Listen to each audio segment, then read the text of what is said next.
sir, you are coming with a very interesting project, Nashebaz. Firstly, the concept of the project and being the director and actor in the project. How far you had been inspired by the situation faced by drugs addicts, and is it a real life incident you are portraying or something you want to tell about it? ये कोई real life incident नहीं है। Actually क्या था कि मैंने कुछ cases सुने थे दिल्ली में 2018 में। करीब 400 रिहैब सेंटर सेंट्रल गवर्नमेंट ने और यूपी गवर्नमेंट ने मिलकर बंद किए थे। इनका रीज़न ये था कि वहाँ पे जो पेशेंट जाते थे जो नशे से बहुत ज़्यादा पीड़ित होते हैं, जो वो पेशेंट को भेजा जाता था, उनके फैमिली मेम्बर्स उनको भेजते थे। तो उन ज़्यादातर केसेस ऐसे थे जहाँ पे उनको अंदर मोलेस्ट किया जाता था, उनको मेंटली टॉर्चर दिया जाता था और उनके साथ ऐसी ऐसी एक्टिविटीज़ होती थी जो बता पाना भी मुश्किल होता है। तो कोई रियल लाइफ इंसिडेंट नहीं था, बस एक थॉट था जो मैंने न्यूज़पेपर में पढ़ा था और वहाँ से मैंने इस कंसेप्ट को उठाया था और फिर इसको डेवलप किया हम लोगों ने। और ये जानना चाहूँगा, रियल लाइफ इंसिडेंट नहीं बोल रहे हैं आप, मतलब आपने फेस नहीं किया है, लेकिन आपने वो जानकारी हासिल की और जानकारी हासिल करने के बाद रिसर्च भी किया होगा, तभी आप ये प्रोजेक्ट कर रहे हैं। हाँ, तो ये बताइए, गवर्नमेंट के रिहाब सेंटर्स पे आप एक इशू क्रिएट कर रहे हैं, तो आगे चल के आपको क्या लगता है कि कंट्रोवर्सी क्रिएट होने का चांस नज़र आ रहा है कि नहीं? मुझे पर्सनली कोई कंट्रोवर्सी क्रिएट नहीं करनी है, लेकिन जो इशू है, जो प्रॉब्लम है, मुझे बस वो एक तरीके से प्रेजेंट करना है। जैसे कि आप लोग, बहुत सारी फिल्में बनी हैं जिसमें रिहैब सेंटर के अंदर लड़कियों को मॉलेस्ट किया जा रहा है, उनके साथ रेप हो रहा है, कैसी लड़कियां पॉलिटिशियंस के पास सप्लाई की जाती हैं, जैसा बहुत सारे केसेस ऐसे हैं और बहुत सारी फिल्मों में ऐसा दिखाया गया है। तो गवर्नमेंट से मेरा कोई इसमें इन्वॉल्वमेंट नहीं है, लेकिन जो प्रॉब्लम है रिहैब सेंटर की, बस उसे दिखाने का है।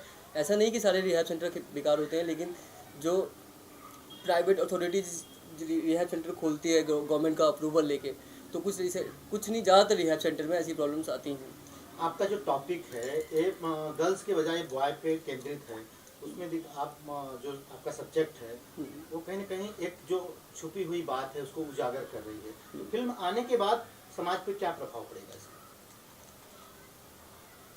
फिल्म सिर्फ नशे के ऊपर बेस्ड नहीं है। इसमें ना जो एक रिलेशनशिप गैप आता है एक फैमिली में, अपने बच्चों के साथ, अपनी दूसरे फैमिली मेम्बर के साथ, और उस गैप की वजह से जो बंदा सफ़र कर रहा होता है डिप्रेशन को सफ़र कर रहा है, और डिप्रेशन के साथ साथ में जब वो एक्टिविटी ऐसी स्टार्ट करता है, नशा करना, ड्रग्स लेना, तो मुझे बस वो चीज़ प्रेजेंट करनी है कि जो रिलेशनशिप गैप आ रहा है। और आज की डेट में मुझे पर्सनली ऐसा लगता है कि सबसे बड़ा इशू जो है हमारे समाज में वो डिप्रेशन है, और डिप्रेशन में रहकर आदमी कैसे नशे में इन्वॉल्व हो रहा है। तो अगर वो लोग इसको अच्छे नज़रिए से देखते हैं या मैं अच्छे नज़रिए से बना पाता हूँ तो समझ में आ जाएगा तो अच्छा रहेगा, और नहीं आएगा तो मैं तो एंटरटेनमेंट के लिए फ़िल्म बना रहा हूँ। अपने पर्सनली जो मेरा पर्सनल थॉट है, जो मेरा पर्सनल एम्बिशन है, मैं उस पॉइंट ऑफ व्यू से फिल्म बना रहा हूँ, जो थोड़ा बहुत मिर्च मसाला ऐड करके लोगों को अच्छे गाने दिखा के, थोड़ा अच्छा सिनेमा दिखा के, अगर मैसेज अच्छा लगता है तो ठीक है, नहीं तो भाई फिल्म तो बना ही रहा हूँ मैं। सर, लास्ट टाइम जो आपकी प्रोजेक्ट रिलीज हुई थी 2015 में, 6 साल हो गए, आई एम मदर, वो भी एक डिफरेंट ही कॉन्सेप्ट था, और लक ये था कि अमिताभ बच्चन जैसे सेलिब्रिटी ने उसकी भी तारीफ की थी, प्लस आमिर खान को भी आपने प्रोजेक्ट के लिए अपील किया था। उसके बारे में बताइए, क्या कहना चाहेंगे कि वो प्रोजेक्ट भी कितना ज़्यादा आपके कैरियर के हिसाब से टर्निंग पॉइंट हो गया? वो फिल्म, वो मेरी डॉक्यूमेंट्री फिल्म जो थी, वो वुमेन ओरिएंटेड पूरी फिल्म थी कि कैसे एक औरत को प्रेगनेंसी के टाइम पे जो उसका प्रोसेस होता है 9 महीने का, उसमें कितना कुछ फेस करना पड़ता है। तो उस फिल्म में मुझे अमिताभ सर ने, आमिर सर ने और एजाज़ वगैरह इन सब लोगों ने काफ़ी मुझे सपोर्ट दिया था। और मैं आपका क्वेश्चन भूल गया, सॉरी। हाँ, तो ये कहना चाहूँगा, वो भी टर्निंग पॉइंट कितना आपको लगा और कितना डिफरेंट था वो प्रोजेक्ट आपके हिसाब से? क्योंकि टर्निंग पॉइंट में सिर्फ इतना बोलना चाहूँगा कि वो फिल्म मैंने एज ए एक्टर मेकर बनाई थी, लेकिन उसके बाद मैंने असिस्टेंट काम करना शुरू किया था, तो मेरे लिए टर्निंग पॉइंट तो मैं बोल ही नहीं सकता वो प्रोजेक्ट मेरे लिए कोई टर्निंग पॉइंट था।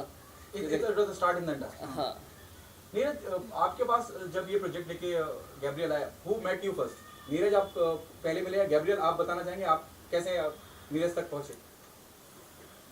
एक ज़्यादा डिटेल में ना बता पाए। हाँ, मैं मुझे डिटेल में बताने में कोई प्रॉब्लम नहीं है।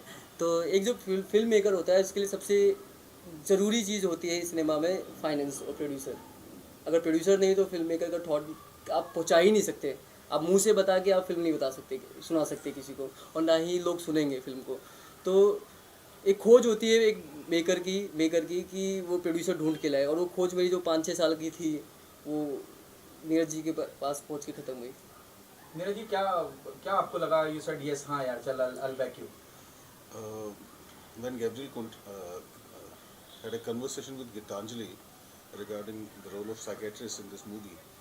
So गीतांजलि को मैं जितना समझता हूँ वो अपनी लाइफ में नेचुरली भी अपने सब रिलेशनशिप्स में आउट ऑफ द वे जाके कंट्रीब्यूट करती है. एंड बीइंग ए फादर मुझे ये जानना जरूरी था कि is it a serious cinema और not. So when I came to know about the struggle of Gabriel and जो मिस्टर मदर के कंसेप्ट में जो वैल्यू ऐड किया सोसाइटी के लिए, और इस मूवी के थ्रू जो मैसेज देना चाह रहे हैं, डिटेल में बताया नहीं गैब्रियल ने, बट मुझे मालूम है कि इस स्क्रिप्ट के थ्रू सोसाइटी सोचने के लिए मजबूर होगी कि व्हाट वेंट रॉन्ग, कैसे हम लोग रिश्तों में दूर चले जाते हैं, कैसे डिप्रेशन में जाने के बाद में हम लोग नशे को बहुत अपनी लाइफ में इस तरह से इन्वॉल्व कर लेते हैं कि हमें कुछ पता नहीं रहता कि हम लाइफ में कहाँ जा रहे हैं. बिना पायलट का जो एरोप्लेन हो जाता है तो उसका वापस से कंट्रोल कैसे लिया जाए, उस मूवी में वो सब ओपनिंग्स मिलने वाली है सोसाइटी को. सो उसके बाद मेरा इन्विटेशन ये था कि आप मुंबई के साथ साथ उत्तराखंड में भी शूट करें. सो पूरी टीम उधर आई. उधर हम लोगों ने एक फिल्म स्लेज का एक कॉन्सेप्ट बनाया हुआ है. सो ये मूवी ने एक्चुअली एक स्टार्टिंग की है एक डिफरेंट थॉट प्रोसेस की, कि हम उत्तराखंड में with all the setups, all the support, जो भी वहाँ पर प्रोडक्शन के लिए चाहिए, जो भी वहाँ स्टूडियो चाहिए, उस सब पूरे सेटअप के साथ में काफ़ी बड़ा हमारा एक लैंड का पैच है. सो पूरी कम्युनिटी को हम लोग वहाँ इन्वाइट कर रहे हैं और मेक श्योर कर रहे हैं कि ये मूवी कम से कम एक्सपेंसेस में और बेस्ट टू बेस्ट रिसोर्सेज के साथ में, टेक्नोलॉजी के हिसाब से, कैमरा के हिसाब से, एडिटिंग के हिसाब से बेस्ट टू बेस्ट एक अच्छा प्रोडक्ट बनकर आए. सो आई थिंक ये एक अच्छा मैसेज देगी मूवी. सीमा, आपसे जानना चाहूँगा, Gabriel, Seema is known about writing lyrics, इनको आप कैसे ऑन बोर्ड लाए? हाउ शी कन्विंस की चलो मैं लिखती हूँ? जो हमारी फिल्म के म्यूज़िक डायरेक्टर हैं मिस्टर संजय बॉस, तो इस फिल्म का एक सॉन्ग है जो मांगी दुआ करके एक सॉन्ग है जो उन्होंने बताया कि सीमा से लिखवाते हैं. तो उसके थ्रू सॉन्ग के थ्रू मैं सीमा से मिला. और पहले इस फिल्म को मैं लिख रहा था, लेकिन मेरे ऊपर बहुत ज़्यादा बर्डन था, क्योंकि मुझे प्रोड्यूसर्स को ढूंढना था, मुझे लोकेशन देखनी थी, मुझे एक्टर्स को अप्रोच करना था. तो जब मैंने सीमा के बारे में जाना तो मैंने सोचा कि अब ये इस स्क्रिप्ट को लेके ये खुद चलें और खुद ही लिखें. तो ये एक प्रोसेस था जो संजय बॉस के थ्रू सीमा तक जिसने मुझे पहुँचाया.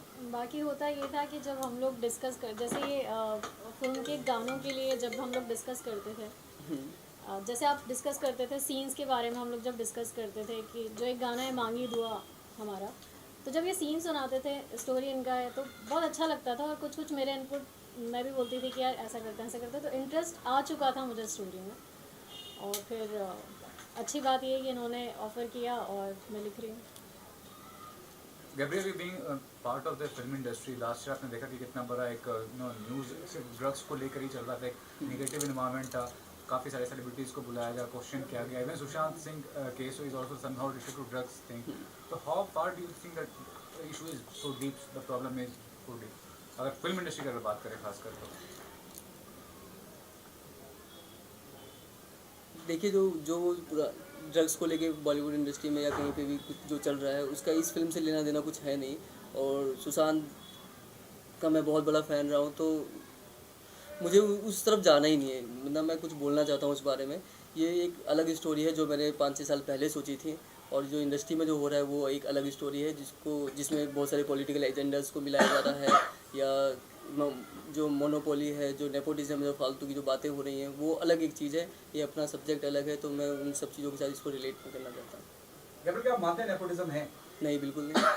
राइट. क्यों ऐसा लगता है आपको कि नेपोटिज्म है? अच्छा, वर्ल्ड का सबसे बड़ा सुपरस्टार कौन है इंडिया, जो हमारी कंट्री से रिप्रेजेंट करता है? अमिताभ बच्चन, रजनीकांत, शाहरुख. तो जवाब आप ही के पास है.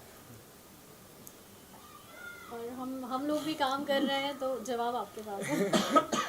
नीरज जी, आप कुछ कहना चाहेंगे? मेरा मानना कर्म प्रधान है. अगर डेडिकेशन है, किसी में कमिटमेंट है, तो उसका रास्ता कोई रोक नहीं सकता. हाँ, ये ज़रूर है कि अगर कभी भी कोई स्ट्रगलर रहा है और वो एक अच्छी पोजीशन पे पहुंच जाए, तो उसको थोड़ा सा एटीट्यूड और एरोगेंस में फ़र्क रहना महसूस ज़रूरी है. प्लस वो उस तरफ जाने के बाद में अपने स्ट्रगल को ना भूले, और जितने भी स्ट्रगलर्स हैं उनको रास्ता दे. तो उस तरफ से सपोर्ट की ज़रूरत है. और जिसने ठान लिया उसको कोई रोक नहीं सकता। ये तो अपने एक्सक्यूजेज हैं या पॉलिटिकल एजेंडाज हैं।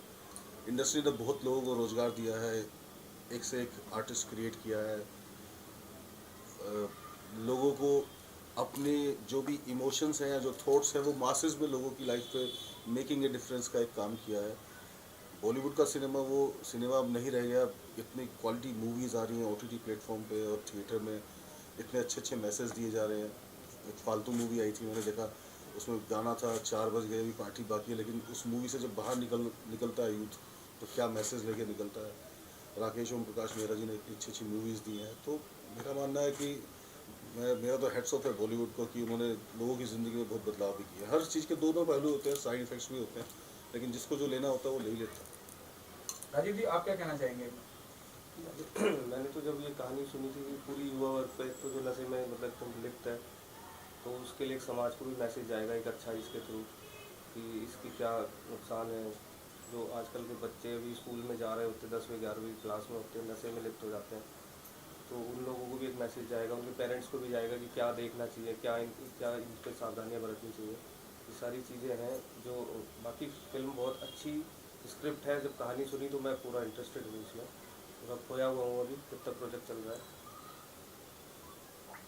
Music plays a very important part. Music के बारे में बताइए कि और इस तरह की कहानी बड़ी सेंसिटिव कहानी है जो संवेदना साथ में चलती है, तो म्यूजिक के बारे में बताइए, क्या म्यूजिक कैसा है फिल्म का, किसने म्यूजिक दिया, किसने गाने गाए? इसके म्यूज़िक पे करीब मैं 2 साल से काम कर रहा हूँ संजय बॉस के साथ, और उन्होंने कमाल का म्यूज़िक क्रिएट किया है इसके लिए, और जिसकी हमारे गानों की डबिंग भी हो चुकी है, जिसमें के शानदा और सुनिधि चौहान, इन सब लोगों से हमने अपने गाने जो है बहुत पसंद आती है, तो वो बिन बुलाए फिर वहाँ पहुँच जाएंगे। तो is the government thinking of subsidy और anything to offer the shooting culture there? या government is giving very close to 75% subsidy on your billings, but वो ये चाहते हैं कि उसके लिए फिर 75% जो शूटिंग है उत्तराखंड स्टेट में ही हो। There are some norms, but मैं आप सब लोगों के माध्यम से जो बॉलीवुड को उत्तराखंड के लिए इनवाइट कर रहा हूँ, उसमें सरकार के सपोर्ट के साथ साथ हमारा एक कमिटमेंट है कि हम सिलेज यानी कि सिटी और विलेज का कॉम्बिनेशन। सो फिल्म सिटी बसाने के लिए बहुत बड़े बड़े बजट्स चाहिए होते हैं, बहुत बड़ी फिक्सिंग्स हो जाती है, पॉलिटिकल लॉबी हो जाती है, उसमें फिर जो भी बॉलीवुड इंडस्ट्री की जो लॉबी है सिर्फ उन्हीं को ही मौका मिलता है। सो जो एक अंडरकरंट, जो एक कम्युनिटी है जो सही में ऊपर आने के लिए कोशिश करती है, मेरा स्पेशली उस कम्युनिटी के साथ कमिटमेंट है। तो मैंने गैब्रियल को देखा तो इस मूवी के माध्यम से, नशेबाज की माध्यम से ही फिल्म सिलेज का उस कंसेप्ट को, जो मैं कुछ सालों बाद सोच रहा था लेकिन इंस्टेंटली चलो इसको किया जाए, पैसा कमाने के लिए तो बहुत कुछ कर लिया है। और एज एग्रीगेटर मेरा कमिटमेंट है इस इंडस्ट्री के लिए कि नए नए आर्टिस्ट, नए नए एडिटर्स और डायरेक्टर्स, जो भी टेक्निकल टीम के लोग हैं, वहाँ पर एक इंस्टीट्यूशन टाइप से भी हम चलाएं, एक मेंटर मेंटी प्रोग्राम रखें, आप जैसे मेंटर्स उनको सिखाएं, ऑनलाइन कुछ कोर्सेज हों, प्लस हम एक नई ब्रीड भी तैयार करें और एक ऐसा एग्जाम्पल क्रिएट करें कि अगर कंसेप्ट अच्छा है, थीम अच्छा है, स्टोरी लाइन अच्छी है और मासेस में एक अच्छा मैसेज दिया जा सकता है, क्वालिटी सिनेमा है एंटरटेनमेंट के हिसाब से भी और सोशल मैसेज के हिसाब से भी, तो कोई भी प्रोजेक्ट रुके ना। और फिल्म सिलेज के माध्यम से, उस फिल्म सिलेज के प्लेटफॉर्म पे हम पूरी बॉलीवुड इंडस्ट्री को ये नहीं बोले कि वो बॉलीवुड का कोई सब्स्टिट्यूट है, बट हम देहरादून फिल्म सिलेज को बॉलीवुड का सेकंड होम के तौर पे क्रिएट करना चाह रहे हैं और हमारी तरफ से बहुत सारी सब्सिडीज़ हैं। सीमा, आपसे गाने लिखना और कोई फिल्म लिखना कितना चैलेंजिंग है, कितना अलग है दोनों काम? दोनों काम अलग तो है, पर दोनों का बेस एक है कि दोनों में एक स्टोरी होती है। जब हम गाना लिखते हैं तो उसमें भी हमें वो एक कहानी होती है अपने आप में, और जो फिल्म है बस ये कि हाँ उसमें सीन्स होते हैं, वो पूरी कंप्लीट 2 घंटे की एक स्टोरी होती है, लेकिन गाने में हमें वो 2 घंटे कहने पड़ते हैं। क्या सीमा की तरफ से एक जवाब मैं दूँ? हाँ। गाना 1 पेज पे होता है, स्टोरी 150 पेज की होती है। फर्क ये है सिर्फ। कैसा अनुभव रहा आपका जो आपने ये मूवी लिखी है और अभी स्क्रीन पे उतरने जा रही है, तो उसके बारे में दर्शकों को कुछ बताइए। मैंने इसके पहले एक शॉर्ट फिल्म लिखी थी शेरू, जिसको अभी कुछ 15 कुछ इंटरनेशनल अवार्ड मिले। उसके बाद मैं चाहती थी कि मुझे एक फुल फीचर फिल्म लिखने को मिले, और मुझे नहीं पता था मेरी चाहत इतनी जल्दी पूरी होने वाली है। मुझे गानों के लिए अप्रोच किया था संजय जी, जो म्यूज़िक डायरेक्टर हैं, इनके साथ मैंने पहले भी 2-3 फिल्में की हुई हैं। हम मिले गैब्रियल जी से, इन्होंने अपना स्टोरी सुनाया और मुझे बहुत अच्छी लगी स्टोरी। फिर हुआ ये कि धीरे धीरे मैं भी इस पेज पर आई कि हाँ चलो लिखना है। अच्छा ये लगा कि एक ऐसे सब्जेक्ट पे मैं काम कर रही हूँ जो शायद अभी पूरी दुनिया की ही प्रॉब्लम है। नशा है इसमें, मतलब टोटल सारी चीज़ें हैं। कैसे इमोशंस जो फैमिली के हैं आज, कैसे फैमिली एक दूसरे से सेपरेट हो रही है, कैसे गैप आ रहा है रिलेशनशिप में। तो काफ़ी सारे एंगल्स पे हम लोगों ने काम किया और काफ़ी डीप हम लोगों ने हर एक एंगल पे बात की है बैठ के। तो एक्सपीरियंस बहुत अच्छा रहा और मज़ा आ रहा है। अच्छा, इसके लिए किस तरह का होमवर्क करना पड़ा, क्योंकि अलग सा सब्जेक्ट है तो काफ़ी कुछ आपको जो है रिसर्च करना पड़ा, तो क्या कुछ किया था? रिसर्च तो ऐसा नहीं था कि हाँ देखने में काफ़ी चीज़ें आ रही हैं कई सालों से। हम देख रहे हैं कि हमारे देश में काफ़ी सारे प्रॉब्लम्स ऐसे आ रहे हैं। अभी का जो यूथ है वो कहीं ना कहीं नशे की गिरफ्त में आ रहा है, और नशा हमेशा से एक बहुत बड़ी प्रॉब्लम रहा है। तो रिसर्च ये है कि हाँ देखने में हमेशा से आता रहा है। हाँ, ये भी जानना चाहूँगा, फिल्म राइटर हूँ या लिरिक्स राइटर हूँ, आपको लगता है कि बॉलीवुड में जो प्रोड्यूसर्स होते हैं वो जितना वो डिज़र्व करता है कोई भी राइटर, वो उनको मिलता है अपने करियर में? क्या आप ये मानते हैं कि जावेद अख्तर ने एक नई दिशा दी है राइटरों को, चाहे वो उनकी रॉयल्टी का जो दौर चालू हुआ है, जावेद अख्तर ने बड़ी लड़ाई लड़ी उस बात की, यहाँ से लेकर संसद तक। क्या आप मानती हैं कि एक नया दौर दिया है उन्होंने खास करके राइटर्स को?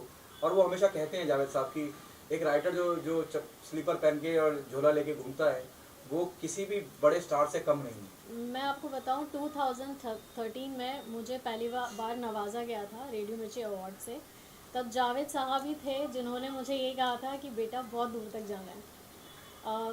तो बस उनकी ये बात मुझे याद थी, और वो हम सबके सीनियर रहे, उन्होंने नींव रखी हुई है हमारी इंडस्ट्री में। जो एक राइटर्स हैं उनको देखकर काफ़ी कुछ हम लोग सीखते हैं और आगे बढ़े हैं आज तक भी। तो हाँ, उन्होंने जो लड़ाई लड़ी है वो हम सबके बहुत काम आ रही है। आप देख रहे हैं सक्षम न्यूज इंडिया, सबसे पहले सबसे तेज।